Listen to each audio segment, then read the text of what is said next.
Welcome to special analysis. నేను రమా మండవా. ఈరోజు అనాలిసిస్లో భాగంగా మనం తీసుకోబోతున్న టాపిక్ ఏంటంటే చంద్రబాబు నాయుడిని ఒక ఫ్యామిలీ ప్యాకేజెస్ అయితే ఇబ్బంది పెడుతూ ఉన్నాయి. ఈరోజు Chandrababu Naidu especially family members విషయంలో, పర్టికులర్లీ కొంతమంది ఫ్యామిలీ మెంబర్స్ విషయంలో ఆయన డెసిషన్ తీసుకోలేకపోతున్న తీరైతే మాత్రం పార్టీకి కూడా ఇబ్బందిగా మారిందా అంటే అవుననే చెప్పాలి. పలు జిల్లాల్లో రాష్ట్ర వ్యాప్తంగా ఈ రోజున అటు సీనియర్ నేతలుగా, అదేవిధంగా సీనియర్లో మాజీ మంత్రులుగా, ఎమ్మెల్యేలుగా, ఎంపీలుగా ఉన్న నేతలంతా కూడా ఈరోజు తమ వారసులకు టికెట్ కావాలంటూ కూడా డిమాండ్ చేస్తూ వస్తున్నారు. ఈ అంశం నిజంగానే చంద్రబాబు నాయుడికి ఒక తలనొప్పి వ్యవహారంగా అయితే మారింది. ఇక ఎన్నికలకు చాలా తక్కువ సమయమే ఉంది. ఇంత తక్కువ సమయంలోపు చంద్రబాబు నాయుడు ఇంతమంది వారసుల కోసం టికెట్లు పట్టుబడుతున్న ఇంతమంది నేతల్ని ఎంతవరకు కన్విన్స్ చేస్తారన్న చర్చ అయితే ఈరోజు నిజంగానే చాలా సీరియస్గా టీడీపీలో చర్చనీయాంశం అవుతుంది. ముందుగా మనం చూసినట్లయితే అనంతపురం జిల్లాకు వస్తున్నట్లయితే అక్కడ పరిటాల సునీత్తో పాటు పరిటాల శ్రీరామ్ కూడా ఈరోజు టికెట్ల రేస్లో ఉన్నారు. రాప్తాడ్ నుంచి పరిటాల సునీత పోటీ చేస్తారని కూడా అనౌన్స్ చేయడం జరిగింది ఇప్పటికే. అయితే ధర్మవరం టికెట్ను ఇప్పటికే సూరికి అనౌన్స్ చేస్తున్నారు. లోకేష్ తన పాదయాత్రలో భాగంగా ధర్మవరం టికెట్ను పరిటాల శ్రీరామ్కి అనౌన్స్ చేస్తున్నారు. అయితే ఈ రోజున బీజేపీలోకి వెళ్ళిన, గతంలో టీడీపీ తరపున ఎమ్మెల్యేగా పనిచేసి బీజేపీలోకి వెళ్ళిన సూరి ఈరోజు పార్టీలోకి వస్తారన్న ప్రచారం ఉంది. సూరి పార్టీలోకి వస్తే ధర్మవరం టికెట్ పరిటాల శ్రీరామ్కి లేనట్టే అన్న ఇంకొక ప్రచారం ఉంది. సో అయితే ఇదే జరిగినట్లయితే తాడో పేడో తేల్చుకుంటామంటూ కూడా అటు సునీత కానీ ఇటు శ్రీరామ్ కానీ పార్టీకే సవాల్ విసురుతూ వస్తున్నారు.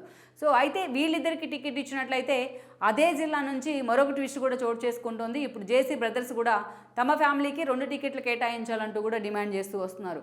అటు గత ఎన్నికల్లో చూసినట్లయితే మనం 2014లో చూసినట్లయితే జేసీ బ్రదర్స్ ఇద్దరు కూడా ఒక ఎంపీగా ఒక ఎమ్మెల్యేగా ఉన్నారు. అండ్ దెన్ వేరేజ్ ఇప్పుడు వచ్చినట్లయితే గత 2019 ఎన్నికలకు వచ్చినట్లయితే పవన్ కుమార్ రెడ్డి మాత్రం గత ఎన్నికల్లో అనంత నుంచి ఎంపీగా పోటీ చేస్తే ప్రభాకర్ కొడుకైన అస్మిత్ ఎమ్మెల్యేగా పోటీ చేస్తారు తాడిపత్రి నుంచి. వాళ్ళిద్దరూ కూడా ఓడిపోయినారు జగన్మోహన్ రెడ్డి వేవ్లో. మరి పరిటాల ఫ్యామిలీకి 2 టికెట్లు ఇస్తే తమకు కూడా ఈసారి 2 టికెట్లు ఇవ్వాలంటూ కూడా వాళ్ళు డిమాండ్ చేస్తూ ఉన్నారు.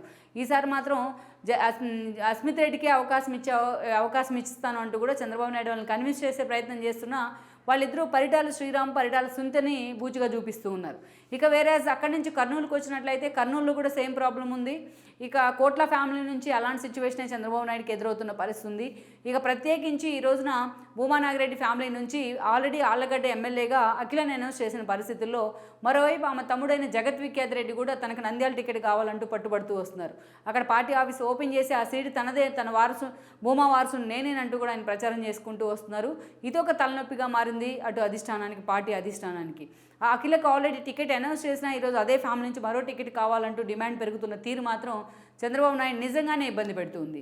ఇక వేరే ఉత్తరాంధ్రకు మనం వెళ్ళినట్లయితే అక్కడ కూడా ఇలాంటి సీన్ చాలాసార్లు రిపీట్ అవుతూ వస్తుంది. ఎందుకంటే ఇక్కడ already Atchannaidu and then Rammohan Naidu ఒకరు ఎంపీగా ఉన్నారు, ఒకరు ఎమ్మెల్యేగా ఉన్నారు కింజారప్ ఫ్యామిలీ నుంచి. అదే ఫ్యామిలీ నుంచి ఆదిరెడ్డి భవానీ కూడా ప్రజెంట్ ఎమ్మెల్యేగా ఉన్నారు రాజమండ్రి సిటీ నుంచి. సో ఆ ఫ్యామిలీకి 3 టికెట్లు కేటాయించినప్పుడు తమకు కూడా ఎందుకు కేటాయించరు అంటూ ఈరోజు అయ్యన్న లాంటి వాళ్ళు, గంట లాంటి వాళ్ళు పట్టుబడుతూ ఉన్నారు. అయ్యన్న నర్సీపట్నంతో పాటు తన కొడుకు అనకాపల్లి ఎంపీ టికెట్ ఇవ్వాలంటూ కూడా ఎప్పటి నుంచో ఆయన ప్రపోజల్ పెట్టున్నారు. ఇక గంట కూడా తన కొడుకు రవితేజని ఎప్పుడూ తన తరపున పూర్తి స్థాయిలో రంగంలోకి దించారు. రవితేజ వైజాగ్లోనే కాదు, తన తండ్రి సీట్ అయిన వైజాగ్ నార్త్లోనే కాదు, మొత్తం కూడా వైజాగ్ పరిధిలో హైలైట్ అయ్యే ప్రయత్నం చేస్తూ వస్తున్నారు.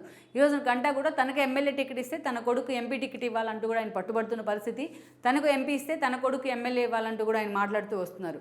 సో వీళ్ళందరూ కూడా అటు ఉత్తరాంధ్ర నుంచి ఎర్రనాయుడు ఫ్యామిలీని చూపిస్తున్న పరిస్థితి. వాళ్ళ ఫ్యామిలీకి ఇన్ని టికెట్లు ఇచ్చారు కదా, మాకు ఇవ్వాలనే ఒక వాదన. వేరే నెల్లూరు జిల్లాకు వచ్చిన సోమిరెడ్డి ఫ్యామిలీ నుంచి అలాంటి వాదనే ఉంది. ఇలా చాలా చోట్ల అయితే ఈ ప్రెజర్ అయితే చంద్రబాబు నాయుడుకి ఎక్కువ అవుతుందనే చెప్పాలి. ఎక్కడికక్కడ ఈ నేతలందరికీ కూడా చెక్ పెట్టే ప్రయత్నం చేయకపోవడం కారణంగానే ఇలాంటి పరిస్థితి చంద్రబాబు నాయుడుకి అయితే ఎదురవుతూ వస్తుంది. ఫ్యామిలీ ప్యాకేజెస్ విషయంలో చంద్రబాబు నాయుడు ఇంకా అయినా ఒక డెసిషన్కి రాకపోతే, ఇంకా అలర్ట్గా లేకపోతే ఇది రేపు భవిష్యత్తులో మరింత దూరం వెళ్ళే అవకాశం ఉందన్న అంచనాలు అయితే వస్తూ ఉన్నాయి. సో వాళ్ళే రెబల్స్గా రేపు మారే అవకాశం ఉందన్న కొన్ని వాదనలు కూడా వినిపిస్తూ ఉన్నాయి. సో చంద్రబాబు నాయుడు ఎన్నోసార్లు మొహమాటానికి వెళ్ళిన తీరుతో ఈ రోజున అనేక సార్లు ఆయన ఇబ్బంది పడుతున్న విషయాన్ని కూడా కొంతమంది గుర్తు చేసుకుంటూ ఉన్నారు.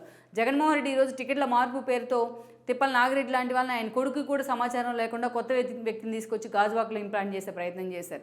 అలా అనేక చోట్ల జగన్మోహన్ రెడ్డి ఇలాంటి ప్రయత్నాలు చేస్తూ వచ్చారు.